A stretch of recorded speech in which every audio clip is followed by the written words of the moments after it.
Paul Krugman is the Nobel-winning economist, longtime author of textbooks, New York Times columns, and now the Paul Krugman Substack, where he has confronted this second-term Trump administration with clarity and candor. The latest piece, How We Lost the Trade War. Welcome back, Professor. You're better at the complex economics. I, as you know, can read, so I noticed that it says lost, not losing. Let's start there. Why is this, in your view, factually already lost? Okay, think of this as a contest of wills, contest of leverage. United States versus China. Who backed down really? And the answer is America backed down, or Trump backed down, because it turned out that the Trump tariffs were a problem for China, but China cutting off our access to rare earths was a bigger deal. And also the Chinese kind of have an idea of what they want. And it's kind of, under Biden, lots of criticism, but we were pretty serious about confronting China, trying to deny them the most advanced technology. Trump is apparently going to let them buy advanced chips. And in return, they say they're going to buy some soybeans. So we have traded our reputation, our leverage in the world, and possibly the future of the technological race for a hill of beans.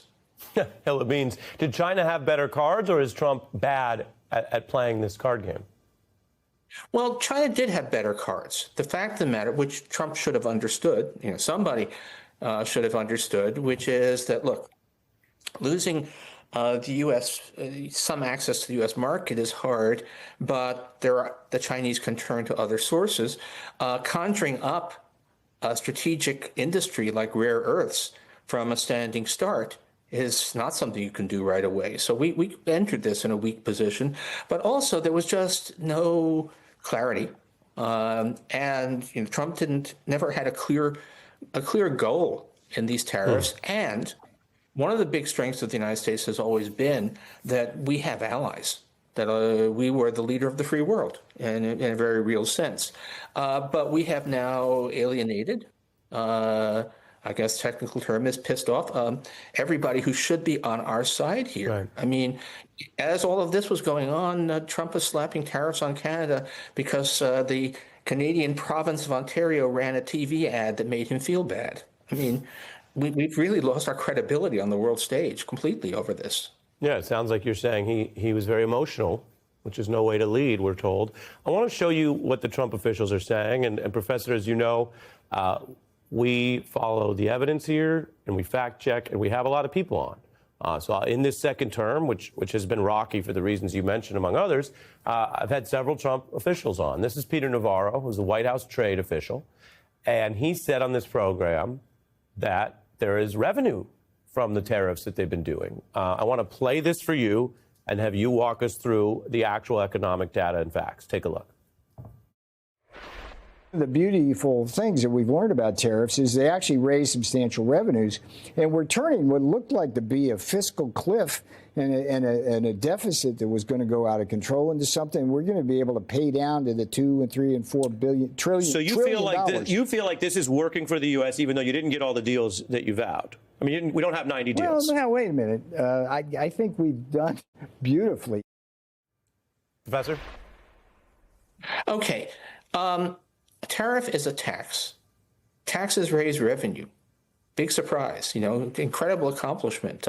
If someone, some president imposed a national sales tax and it raised some revenue, would Republicans be pronouncing that as a policy triumph? And that's basically what this is. It's a national sales tax just on a selected set of goods, which are ones we happen to buy from abroad. We know that foreigners haven't paid the tariffs, because we can look at the prices that foreigners are charging there. It's a readily available series of import prices, and it has not gone down. Foreigners have not cut prices to offset the tariffs. So all of this is being borne partly by American consumers, partly by American businesses, which have absorbed some of the tariffs, although that won't go on for very long because they can't afford to. This is, the idea that there's some magical thing that saying we raised taxes and we got some revenue out of it, as if that was a victory on the world stage. it would be funny, except that these are the people actually running the country. Yeah, and you make the point clearly.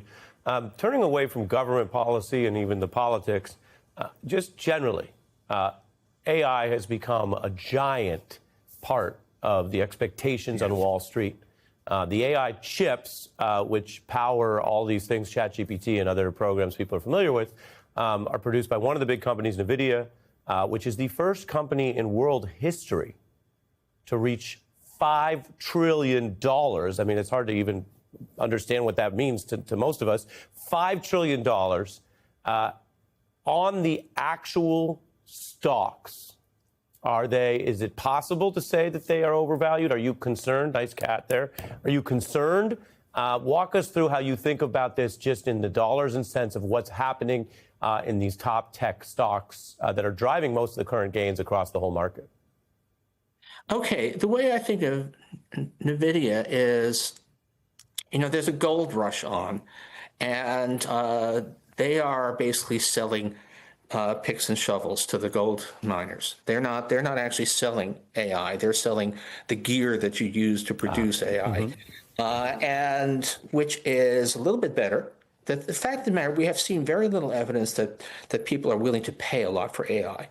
The technology, there's a lot of, nobody knows just how much it's going to do. But so far, it's kind of hard to see how this ends up producing remotely enough revenue. Now, that eventually blows back. NVIDIA chips won't be worth as much if people decide, oops, we've been building too many data centers.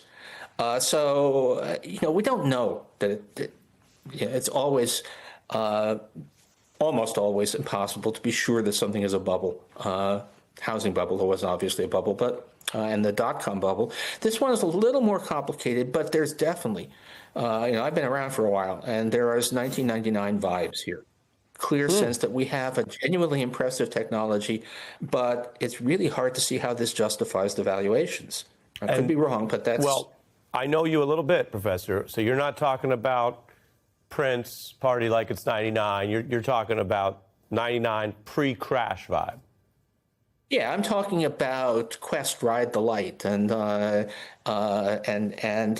Pets.com and all that. But the really big stuff was the telecommunications companies, which, like the